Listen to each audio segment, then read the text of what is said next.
Hello, my name is Pastor Jill Henning, and I serve as the Assistant to the Bishop for Leadership and Administration for the Southeastern Synod. In my role on the Synod staff, I work with candidacy, the process of preparing students for ordained ministry.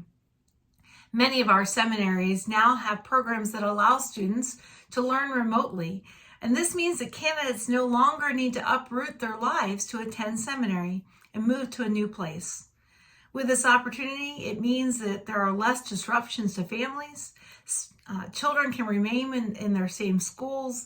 Spouses can remain working where they have been. The stress of moving is avoided. And for some of our candidates, it means that they can attend seminary where before it would not have been possible at that point in their lives. This does, though, add some additional complication when candidates face internships, because they are geographically restricted. And often we don't have congregations that can afford an intern where the candidate lives. Several years ago, we had a congregation that reached out to Bishop Strickland because they were blessed with extra funds and they wanted to use it to bless Synod ministry.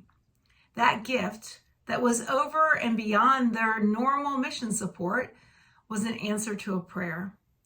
Through that gift, I was able to work with one of our geographically restricted students and two other congregations in the Nashville area, St. John's in Nashville and Faith in Lebanon, to host an intern, something that neither congregation had been able to afford. And it happened only because another congregation blessed us with an extra gift. But in order for St. John's and Faith to host that intern, members in that congregation also stepped up with additional giving. What a gift.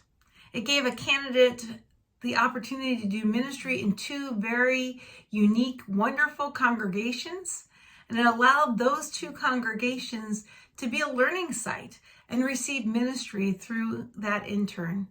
All because one congregation stepped out in faith to share from their abundance, and because individuals stepped out in faith to provide a little more to support this opportunity. So what would it look like for your congregation to do just that? Step out in faith, to grow your mission support by 1%. I invite you to talk to your congregational leaders about how God might use an additional 1% to do ministry in our synod together. And maybe it starts just by you looking at your own abundance and trusting God with 1% more to your congregation. This work we do together allows us to equip, empower, and engage God's people to love and serve. What could God do with that gift?